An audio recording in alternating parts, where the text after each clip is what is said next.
m'appelle Carole Nolot, je suis romancière. Je viens d'écrire Mamgos et la Croix du Diable.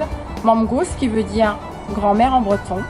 C'est le fantastique, les légendes, c'est aussi la réalité. Ma grand-mère qui m'a élevée était bretonne et j'ai fait retour aux sources comme mon héroïne. Je m'appelle Carole Nolot, je suis avocat, je suis originaire de La Baule. Ma famille est du Morbihan depuis très longtemps, je suis née à La Baule. Et je me partage entre La Baule et Saint-Brieuc où je travaille depuis 1992, donc en tant qu'avocat. Et c'est pour ça que dans la préface j'avais dit ma Bretagne, la Bretagne, qu'elle soit administrative ou pas, ou historique, parce que on a toujours l'idée des 5 départements de la Bretagne plutôt que les 4 administratifs, et qu'on soit de la Loire-Atlantique ou qu'on soit du Finistère, je pense qu'on est tous les mêmes. C'est la même Bretagne. J'ai trouvé ça très intéressant, l'idée de tout le mystère qui entoure la Bretagne, le personnage, les personnages aussi, et puis le caractère atypique de la romancière qui est extrêmement sympathique.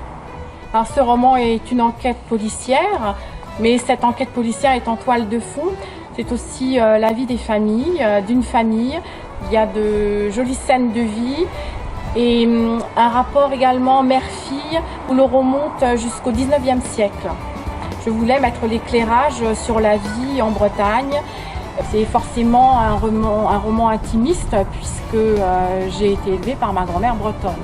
Cet ouvrage, c'est une déclaration d'amour à la Bretagne et aux grand-mères bretonnes, comme l'indique le titre, puisque c'est Mamgos, donc grand-mère en breton.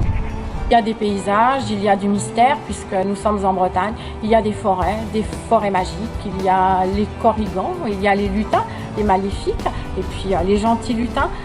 Donc il y a beaucoup de facettes dans ce livre. Et puis il y a aussi la vie dans les fermes à l'époque. Et beaucoup de sentiments, beaucoup d'attachement à ma Bretagne.